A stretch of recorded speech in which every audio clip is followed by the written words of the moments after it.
एक काजू से भरा ट्रेन आ रहा था। तभी उसमें से एक काजू फिसलकर जमीन पर गिर जाता है। समय बीतता गया और वह काजू से छोटा सा पौधा निकलकर एक बड़ा पेड़ बन जाता है। फिर गाय काफी दिनों के बाद बंजर जमीन पर लगे पेड़ से ढेर सारा काजू खाया। लेकिन गाय के घर जाने के बाद एक ट्रेन आया और तेज हवा से काजू का पेड़ उखड़कर गिर गया। गाय अगले दिन जब काजू खाने के लिए आई तो टूटा हुआ पेड़ देखकर उसकी आंखें नम हो गईं और थोड़ी देर बाद देखते ही देखते जमीन से ढेर सारा काजू ऑटोमेटिक निकलने लगा। उसके बाद गाय सभी काजू को खेत में बोने के लिए हल चलाकर खेत जोती है और सारा काजू दूर दूर तक खेत में लगा देती है, जिससे सारा खेत काजू का बन सके। समय बीतता गया, फिर धीरे धीरे काजू का पेड़ बड़ा हो गया और ढेर सारे काजू लगाए। लेकिन एक जिद्दी रेड बुल पूरे खेत में काजू के पेड़ पर पानी में जहर मिलाकर छिड़क देता है। अगले दिन गाय काजू खाने के लिए खेत में आई और पेट भरकर काजू खाया। उसके बाद गाय काजू के खेत से सही सलामत लौटकर वापस घर जाने लगी। तभी रास्ते में आते समय उसका शरीर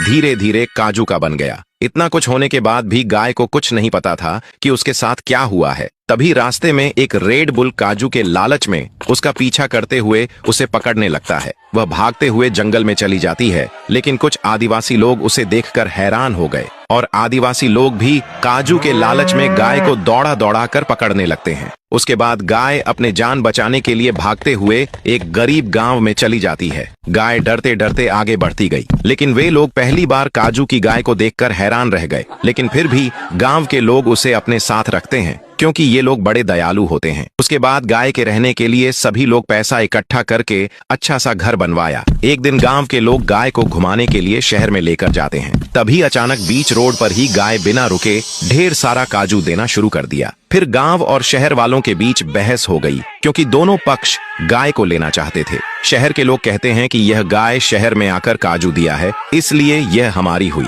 गांव वाले कहते हैं कि गाय को हम लोग अपने गांव से लेकर आए हैं, इसलिए यह हमारी है। तभी गाय बोली, दोस्तों आप लोग लाइक सब्सक्राइब करके कमेंट में बताओ मुझे किसके साथ जाना चाहिए।